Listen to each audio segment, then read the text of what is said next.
But I'm very curious if there is any benefit of having a conflict inside the team. Yes. And first of all, conflict with the benefit of conflict is that it will bring to the table some conversations that we would otherwise avoid.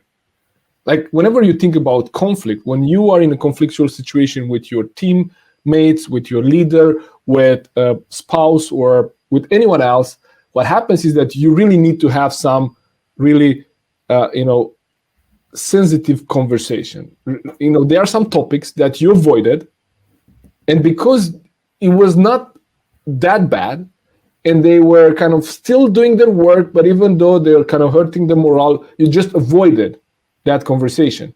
So when you have conflict and you reach from friction to conflict, then it at least forces you as a leader to really face the situation. So I think what happens with conflict, it actually introduces us to the situation. It's a reality check.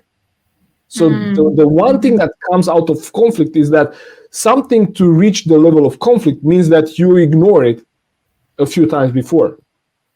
So when you have conflict, it means that you were supposed to make some decisions and you didn't make them, and now it's time to face reality, right?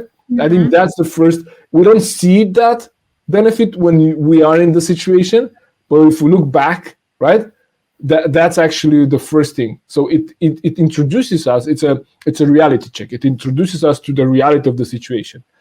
But before we get to conflict, there are other stages of conflict or friction, and this is what I call first is the challenging state, and second is the friction state. So when you think about challenging, if we use our diversities and our different backgrounds to challenge the way we do things, and we do that in the constructive way, and we talk about the process, not the person, and we're able to differentiate the being, the human being, from the behavior, and saying that was stupid, that didn't work, not you were stupid, you didn't work, right? So when you're able to separate those two things and you look at the process, then you're able to challenge the process.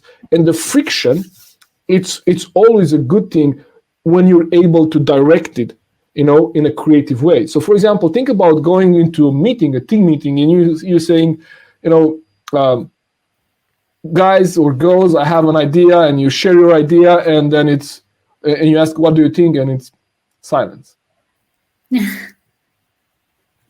What does that mean? Is it that everyone agrees, or that none agree, and they're not willing to speak up, or right? It's worse than friction. Like you would exactly. Like, right? So when we see silence, that we say that silence in teamwork is deadly, is not golden. Golden is for you when you have stated your kind of idea or your point of view, and now you're silent, waiting for other people to share. But if they're silent, that's a big problem. So yeah. Although we might not want conflict and friction, we really actually need it in order to make any progress. Because otherwise,